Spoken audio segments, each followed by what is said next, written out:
losing my hair. For men experiencing hair loss, there are tons of options nowadays. Add to the wealth and prestige that comes with being famous and your options multiply. The double-edged sword, of course, being that with fame comes exposure. Why me? I don't know. I'm special, I guess.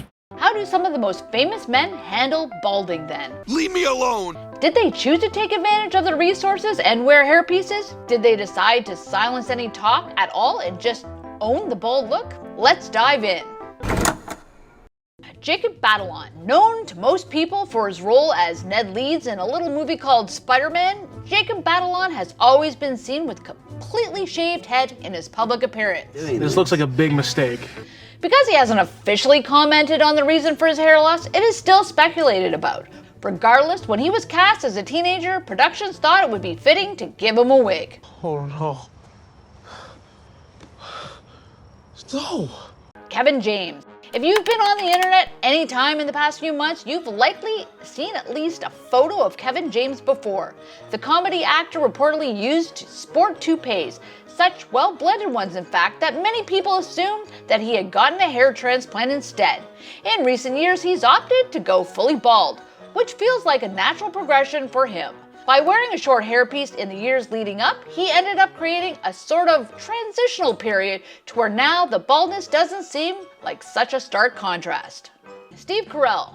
Michael Scott underwent a pretty extreme transformation over 7 seasons of The Office. Between season 1 and 2, he got in shape, apparently in preparation to shoot the 40-year-old version.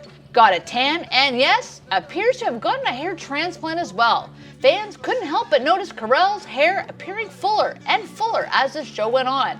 And the truth is, it suits the character. I can be very surprising. Michael Scott is supposed to have a kind, youthful energy, and it makes Carell happy too. All the better. Drake. Now, Drake is a fascinating case, being a fairly young man with a historically enviable hairline and head of hair. In 2021, he admitted he was experiencing hair loss after COVID-19 infection. No. A fan had poked fun at him for his noticeable change, to which he responded, "I had COVID, that shit grew in weird. I had to start again. It's coming back. Don't diss." No, never. I haven't. This response was vetted by the American Academy of Dermatology, who said that this type of hair loss, known as telogen effluvium, isn't uncommon following a fever. The Rock. Ah yes, one of the funniest bald origin stories on the list. Dwayne "The Rock" Johnson first resembled the man we know today around 2010. It was assumed that The Rock was one of the millions of men who experienced male pattern baldness and that he decided to preemptively take matters into his own hands. That was until 2017 when he cleared the air on social media via X. "I am not bald because I went bald. I'm bald because my hair is a cross between an afro and hair from a llama's ballsack." Why are you wearing the hairnet? You're bald. If you need inspiration from one of these celebrities to take the plunge, particularly if you're curious about hair systems, subscribe to our channel. We make videos all about who might be a good candidate for systems, how to use them, and more. Thanks for watching.